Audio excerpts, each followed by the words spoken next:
Ingatan po natin ang kalikasan. Kailangan pulutin natin. Mga plastic. Pagkakain po.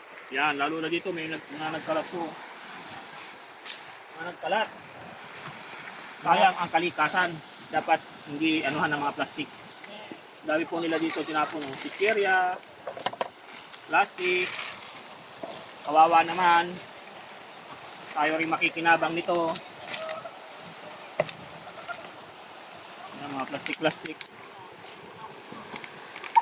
Ingatan ang ating kalikasan. Yan, lahat. Dapat sunugin natin to. Yan, abi na.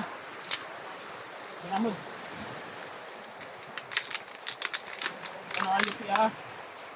Ipin mo, ganun yun. Napakalimit.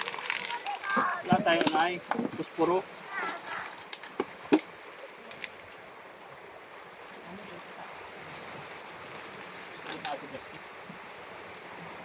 Ano pa dyan?